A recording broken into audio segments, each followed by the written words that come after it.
বন্ধুরা, WB top tuition ক্লাসের পক্ষ থেকে তোমাদেরকে স্বাগত। আজ আমরা আবারও একটি নতুন ক্লাস নিয়ে তোমাদের সামনে উপস্থিত হয়েছি। তো আজ যে কোশ্চেনগুলি করাবো বা অঙ্কের সমাধানগুলি করাবো, দেখো মডেল কোশ্চেন পেপার 4, অর্থাৎ আমরা ক্লাস 6-এর মডেল কোশ্চেন পেপার 4-এর যে অঙ্কগুলি আছে সেটির সমাধান করাবো। দেখো প্রথমে একের দিকে যে অঙ্কটি রয়েছে 3732 এর দুটি দুইয়ের স্থানীয় মানের পার্থক্য কত। অর্থাৎ এখানে যে দুটি দুই আছে, এই একটি দুই এবং এই দুই, এদের যে স্থানীয় মান অর্থাৎ যে স্থানে অবস্থান করছে সেই অনুযায়ী এদের পার্থক্য কত হবে। তো দেখো অঙ্কটিকে আমরা খাতার মধ্যে তুলে নিয়েছি, অঙ্কটি আমরা সমাধান করে দিচ্ছি। তো দেখো আমরা প্রথমত আমাদেরকে ভাবতে হবে স্থানীয় মান বলতে আমরা কী বুঝবো। অর্থাৎ এই যে দুই, এ কোন স্থানে অবস্থান করছে। দেখো এখানে একক, দশক, শতক, হাজার। তো দেখো এইরকমভাবে আমরা হাজারের স্থানে অবস্থান করছি, অর্থাৎ কি 2000। বা তোমরা এইরকমভাবে করতে পারো, যে সংখ্যাটি স্থানীয় মান বলবে তারপরে যতগুলি সংখ্যা থাকবে বা অঙ্ক থাকবে ততগুলি শূন্য দিয়ে দেবে। অর্থাৎ এখানে প্রথম দুইটি আছে কত, স্থানীয় মান কত 2000, আর পরের দুইটি দেখো একক, দশক, অর্থাৎ কত দশকের ঘরে অবস্থান করছে, অর্থাৎ কত এখানে আমার দুইয়ের পর একটি সংখ্যা আছে, তাই আমরা কি করব 20। অতএব এবার বলতে হবে সংখ্যা দুটির মধ্যে স্থানীয় পার্থক্য কত। দেখো অতএব এদের পার্থক্য 2000 মাইনাস 20 সমান বলতে পারি, আমরা যদি একটু মাইনাস করে নিই কী পাবো। দেখো এখান থেকে যদি 2000 মাইনাস 20 করে নিই কী পাবো, 0, 8 দিয়ে 10, 9, 1, অর্থাৎ কত হলো 1980। অতএব 1980 এটি হলো এদের পার্থক্য। পরের কোশ্চেনটি দেখো। তো দেখো বন্ধুরা, পরে যে কোশ্চেনটি দিয়েছে সেটি হচ্ছে 98 সংখ্যাটিকে রোমান সংখ্যায় লেখো। এটিকে আমি যদি রোমান সংখ্যায় লিখি কী পাবো। দেখো অতএব 98 সংখ্যাটিকে রোমান সংখ্যায় হয় কত। আমরা যদি 98 সংখ্যাটা নিলাম, এটিকে যদি রোমান সংখ্যায় করি কত পাবো। দেখো আমরা কি জানি, সি মানে হচ্ছে, সি এর মান কত 100, 10 সমান এক্সের মান কত হলো 10। অতএব আমরা দেখো প্রথমে কী করলাম 100 করলাম, 100 দিকে আমরা দেখো ডান দিকে যতগুলো দেবো, যে সংখ্যাগুলো দেবো সেগুলো প্লাস হবে, এবং এই সংখ্যার বাম দিকে যে সংখ্যাগুলো দেবো মাইনাস হবে। অর্থাৎ এর থেকে যে 100 থেকে যদি 10 মাইনাস করে, আমার এখন পর্যন্ত এই মানটি কত হয়েছে 90 হয়েছে। 90-এর পর আমাকে কত বলেছে 98, অর্থাৎ কি এর সাথে আমাদের 8 আরও প্লাস করতে হবে। তো দেখো এর অর্থ কি, এর অর্থ 5, অর্থাৎ কত এখন পর্যন্ত সংখ্যাটি হলো কত 95। এবার দেখো 6, 7, 8, এটি হলো 98 সংখ্যাটির রোমান সংখ্যা। ঠিক আছে, পরের কোশ্চেনটি দেখো। পরের কোশ্চেনটি আছে এক্সের 3 গুণের চেয়ে 8 কম। এটিকে আমাদের কী করতে হবে, বীজগণিতিক রাশিমালায় লিখতে হবে। অর্থাৎ বীজগণিতিক রাশিমালায় লিখলে কী পাবো। দেখো কমের অর্থ কী, অর্থাৎ এদের যে এক্সের 3 গুণ এর চেয়ে কম, কম মানে কি মাইনাস হবে। দেখো আমরা অঙ্কটি যদি এইভাবে করি, এক্স এর 3 গুণ কত মাইনাস কত পাবো, -8 কম হবে। তো এখন যদি অঙ্কটিকে আমরা আরেকটু সাজিয়ে নিই কী পাবো, এক্সের সাথে 3 গুণ করলে কত হবে 3, এটা এক্স করো, এক্স ইন্টু এর মানে হচ্ছে গুণ, গুণ চিহ্ন দিলাম, আর কী করলাম -8 যেমন ছিল বসিয়ে দিলাম। তারপরে দেখো আমরা কি জানি, চল রাশিগুলো পরে বসে এবং সহগগুলি আগে বসে। এটি হচ্ছে চল রাশি, এটি হচ্ছে সহগ, সংখ্যাগুলি সবসময় আগে বসে। তাই এক্সের সাথে যদি 3-এর গুণ করি কত পাবো 3x পাবো -8। এটি হলো বীজগণিতিক সংখ্যামালা। তো পরের কোশ্চেনটি দেখো। পরে যে কোশ্চেনটি দেখা যাচ্ছে, শূন্যস্থান পূরণ করো ত্রিভুজের 3টি কোণের যোগফল কত। ড্যাশ দেওয়া আছে। তো দেখো ত্রিভুজের 3টি কোণের যোগফল হবে 180 ডিগ্রি। কেন আমি সেটা বুঝিয়ে দিচ্ছি। দেখো ধরো আমরা এইরকম একটা, ধরো আমরা বললাম প্রত্যেকটি সূক্ষ্মকোণী ত্রিভুজ, সেক্ষেত্রে এই যে এই কোণটি এই কোণটি এই কোণটি যোগফল সর্বদা 180 ডিগ্রি হবে। আবার যদি ত্রিভুজটি এইরকমও হয়, সেক্ষেত্রেও এটি এই কোণটি এই কোণটি এই কোণটি যোগফল কত হবে 180 ডিগ্রি। সর্বদাই ত্রিভুজের 3টি কোণের সমষ্টি বা যোগফল হয় 180 ডিগ্রি। তো এটি আমাদের অ্যান্সার। পরের কোশ্চেনটি দেখো। পরে যে কোশ্চেনটি আছে সেটি, পরে কোশ্চেনটি কী দিয়েছে, 39 ডিগ্রি কোণটি হলো স্থূলকোণ, সূক্ষ্মকোণ, সমকোণ এবং প্রবৃদ্ধ কোণ। কোন কোণটি আমাকে সেটি লিখতে হবে। দেখো এই কোণটি সম্পর্কে আমাদের কোণ সম্পর্কে প্রথমত ধারণা থাকতে হবে, কোণটিকে কী কোণ বলা হয়। আমি খাতায় এঁকে বুঝিয়ে দিচ্ছি, তাহলে তোমরা নিজেরাই বুঝতে পারবে এটা কী কোণ হবে। তো দেখো আমাকে এখানে 30, আমরা কি জানি, আমরা জানি যে যদি দেখা যায় যে কোনো কোণের মান, ধরো এইটি সাপোজ ধরে নাও এইটি 90 ডিগ্রি, 90 ডিগ্রিকে বলা হয় সমকোণ। 90 ডিগ্রির চেয়ে ছোটো, অর্থাৎ যদি 89 ডিগ্রি হয় আর এই শূন্য থেকে শুরু হয়, এটিকে বলা হয় সূক্ষ্মকোণ। তো দেখো এইখান থেকে এইটুকু যদি বলা হয় সূক্ষ্মকোণ, 90 ডিগ্রির চেয়ে ছোটো এবং শূন্য থেকে বড় এবং 90 ডিগ্রির চেয়ে ছোটো কোণকেই বলা হয় সূক্ষ্মকোণ। তাহলে এটি যেহেতু 39 ডিগ্রিটা কত, এটা তো 90 ডিগ্রির চেয়ে কম আছে, তাই এটিকে আমরা বলবো কি সূক্ষ্মকোণ। এটিকে আমরা কি বলবো, সূক্ষ্মকোণ। এটিকে আমরা বলবো সূক্ষ্মকোণ। এটি আমাদের অ্যান্সার, যেহেতু 90 ডিগ্রির চেয়ে ছোটো সেই জন্য এই কোণটিকে আমরা বলবো কি সূক্ষ্মকোণ। তো পরে কোশ্চেনটি দেখো। তো দেখো বন্ধুরা, পরে যে কোশ্চেনটি দিয়েছে 6/7 3 গুণের সঙ্গে কত যোগ করলে আমরা 2.6/7 পাওয়া হবে। তো দেখো আমরা অঙ্কটিকে খাতার মধ্যে সমাধান করে দিচ্ছি। আমরা কি বলতে পারি, আমরা ধরে নিয়েছি, আমরা যেহেতু সংখ্যাটা জানি না কত যোগ করতে হবে, ধরি x যোগ করলে সংখ্যাটি পাবো। সেক্ষেত্রে দেখো 6/7 3 গুণ প্লাস x, এটা যোগ করলে আমরা কি পাবো, এই সংখ্যাটি পাবো। এখন যদি অঙ্কটিকে আমরা সমাধান করে দিই, বা দেখো 6/7 যেমন ছিল বসিয়ে দিলাম, এর অর্থ কি গুণ, এর কথা অর্থ হলো গুণ, তাই আমরা 3 দিয়ে দিলাম। এখানে দেখো প্লাস কত x সমান সমান 7 দুগুণে 14, 14 আর 6 কত হবে 20/7 হলো। এবার দেখো বা এখন যদি একে গুণ করে নিচের সাইড কাটা যাবে না, তাই উপর দিয়ে গুণ হলে কত হবে 3 6 18/7 প্লাস x যেমন ছিল বসিয়ে দিলাম, আর কত পেলাম 20/7 পেলাম।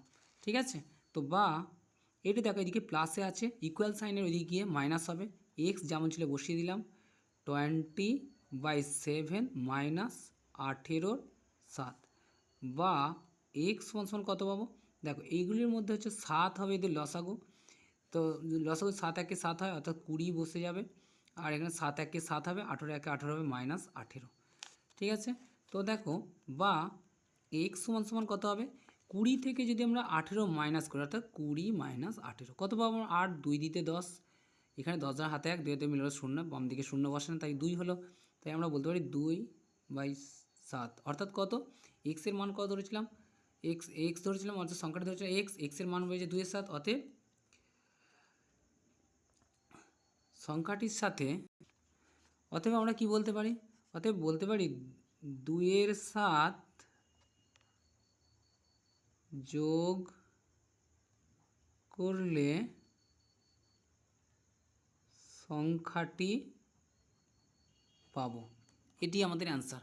পরের কোশ্চেনটি দেখো, পরে যে কোশ্চেনটি দেওয়া হয়েছে দেখো, পরের কোশ্চেনটি দেওয়া হচ্ছে x/3 প্লাস 4y, আর এখানে দেখো ছোটো বড়ো চিহ্নটা দেওয়া হয়েছে, আর কি দেওয়া হয়েছে 9, অর্থাৎ কি এখানে বোঝানো হয়েছে এর যে সমষ্টিটা এটি 9 অপেক্ষা ছোট, অর্থাৎ কি এক্সের 3 গুণ, এক্সের 1/3 ও ওয়াইয়ের 4 গুণের সমষ্টি, ওয়াইয়ের 4 গুণের সমষ্টি 9 অপেক্ষা ছোট বলা হয়েছে।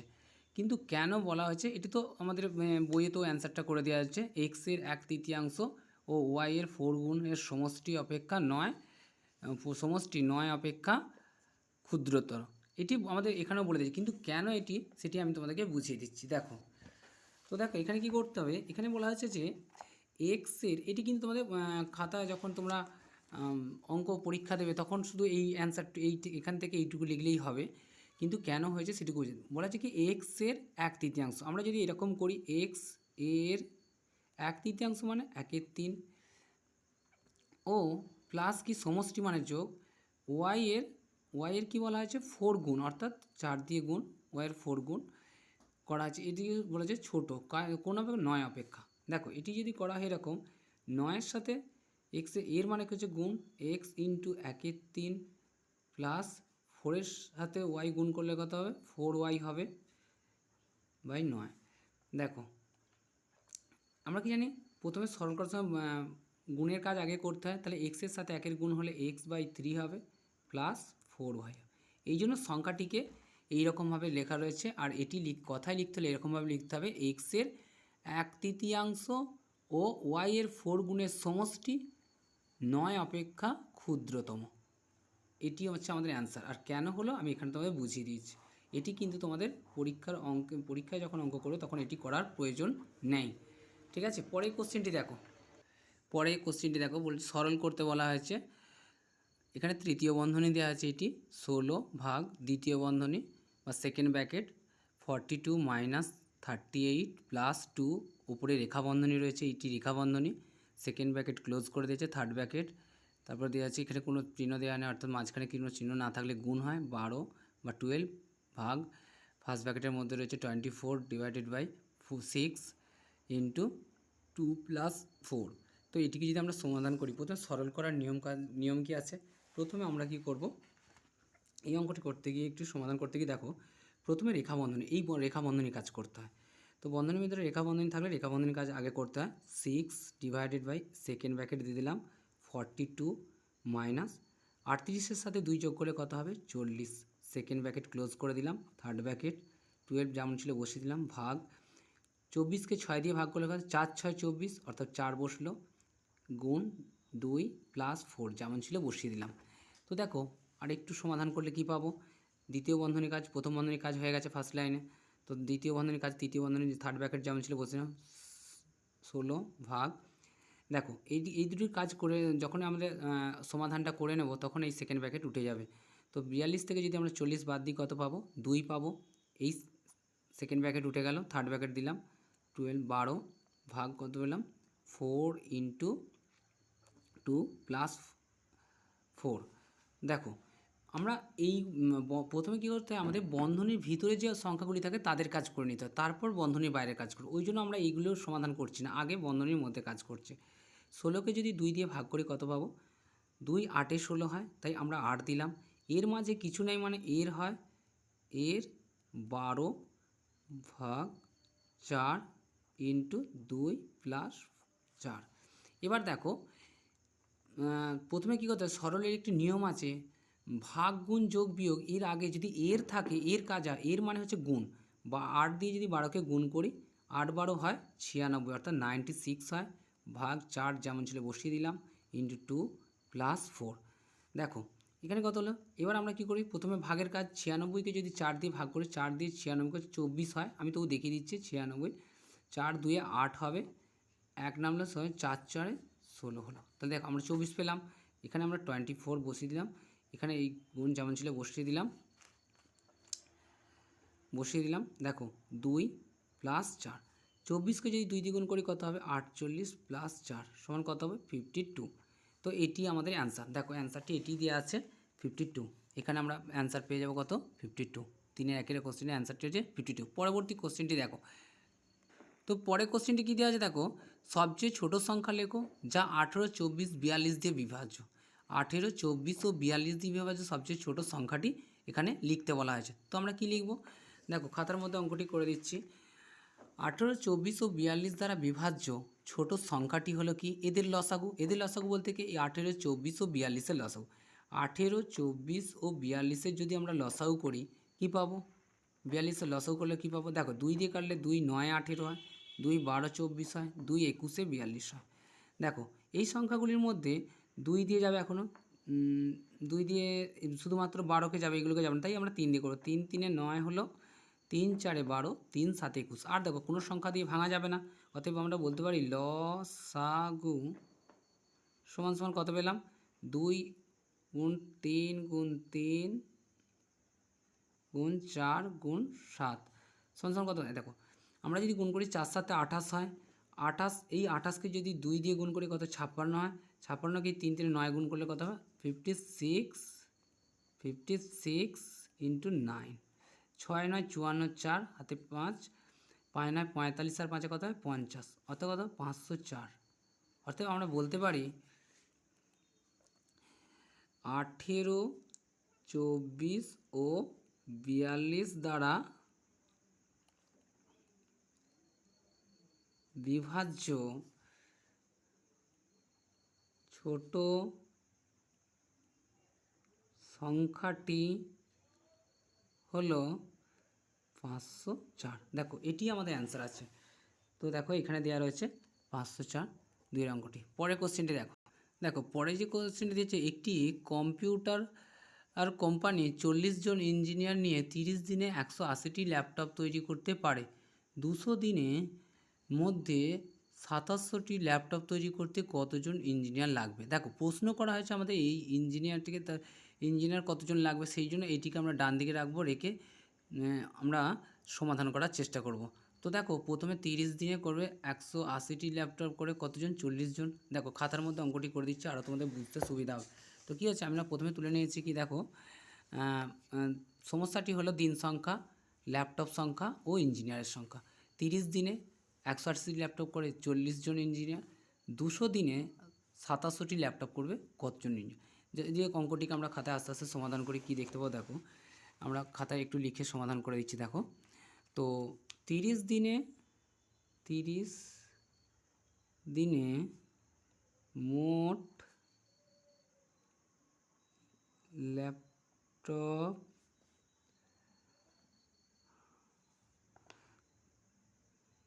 তৈরি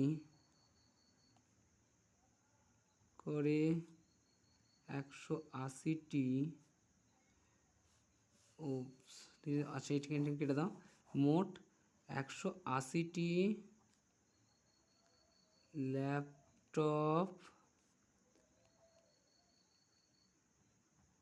তৈরি করে কতজন? 40 জন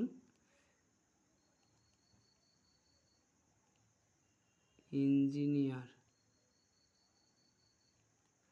তাহলে কী বললাম এখানে আমি, দেখো এটা বলতে পারি 30 দিনে 180টি ল্যাপটপ তৈরি করে 40 জন ইঞ্জিনিয়ার। তাহলে একদিনে 180টি যদি ল্যাপটপ তৈরি করতে, 180টি ল্যাপটপ তৈরি করে কতজন? তাহলে বেশি ইঞ্জিনিয়ার লাগবে। তো যদি একদিনের মধ্যে করতে বলা হয়, তাহলে বেশি লাগলে কী হয়, গুণ হয়, অর্থাৎ 40 ইন্টু এই 30 সংখ্যাটি বসবে। এবার দেখো একদিনে 180টি নয়, বলো একটি ল্যাপটপ তৈরি করো।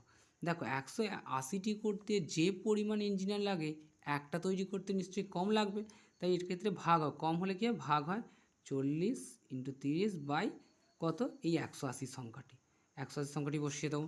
তো দেখো পরবর্তী সময় বলা হচ্ছে কি, এটি তো ফার্স্ট লাইনের সমাধানটি হয়ে গেল। দ্বিতীয় লাইনে কি আছে, 200 দিন সময় দেওয়া হয়েছে। এবার আমরা বলবো কি, একদিন নয় 200 দিন সময় দেওয়া হলো। 200 দিনে যদি একটি ল্যাপটপ করে, তাহলে কী হচ্ছে, আরও কম ইঞ্জিনিয়ার লাগবে। তাহলে 40 ইন্টু 30 ডিভাইডেড বাই 200 ইন্টু 180। তো দেখো পরে কি বলেছে, 200 দিনে একটার পরিবর্তে যদি 2700টি করে, তাহলে কতগুলি ইঞ্জিনিয়ার লাগবে? এক্ষেত্রে একটার পরিবর্তে কাজের পরিমাণটা বেড়েছে, সেক্ষেত্রে কী হবে, গুণ হবে। তাহলে 40 ইন্টু 30 ইন্টু 2700 বাই কত, 200 ইন্টু 180। এখন দেখো এই শূন্যর সাথে দুটো শূন্য যদি আমরা কেটে দিই, আর এই শূন্যর সাথে এই একটা শূন্য কেটে দিলাম, তাহলে এখন কত রয়েছে, 18। 3 9 27 আর 9 2 18, 2 2 4 আর এই 2 2 4, এই 2-এর সাথে এই 2 কেটে গেল, তাহলে দেখো 30। অতএব কত পড়লো, 30, আর 30-এর সাথে 3 গুণ করলে কত হচ্ছে, 90। অতএব আমরা কি বলতে পারি, 90 জন। অতএব এখানে অ্যান্সার হিসেবে আমরা কি লিখতে পারি, অ্যান্সার হিসেবে আমরা লিখতে পারি 200 দিনে 2700টি ল্যাপটপ তৈরি করতে মোট 90 জন ইঞ্জিনিয়ার লাগবে। তো এটি আমাদের অ্যান্সার। পরবর্তী কোশ্চেন দেখো, তো পরের কোশ্চেনটি কী বলেছে দেখো, দিশার বাড়ি থেকে স্টেশনের দূরত্ব 14.2 কিমি। সে তার মোট দূরত্বের এত অংশ হেঁটে ও অর্থাৎ 1/8 অংশ হেঁটে, 11/16 অংশ বাসে গেলে, বাকি অংশ অটোরিকশায় গেল। অটোরিকশায় কত দূরত্ব গেল? তাহলে আমরা খাতার মধ্যে অঙ্কটিকে করে দিচ্ছি, তোমরা দেখো। তো আমরাও কি বলতে পারি যে মোট বাড়ি থেকে স্টেশনের মোট দূরত্ব 14.2 কিমি, অর্থাৎ কত, 3 14 42 আর 2 কত, 42 আর 2 44, অর্থাৎ 44-এর 3 কিমি হচ্ছে মোট দূরত্ব।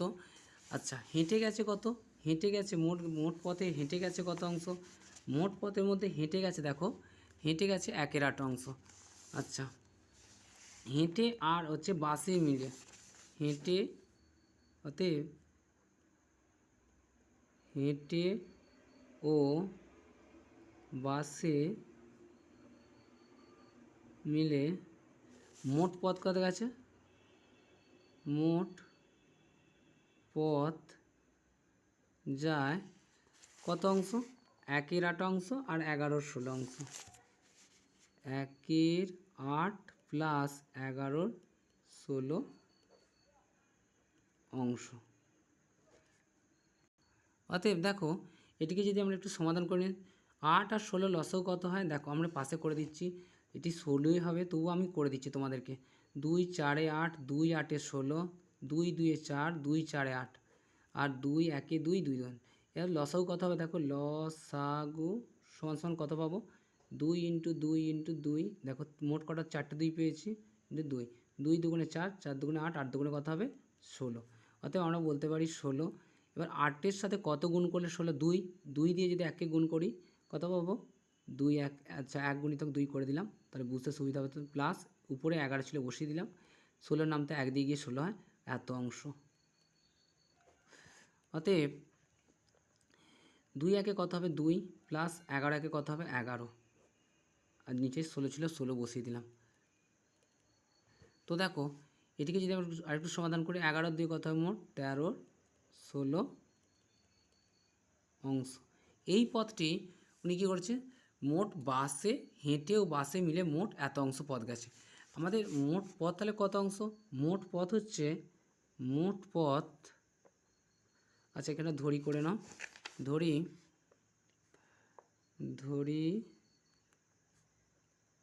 মোট পথ 1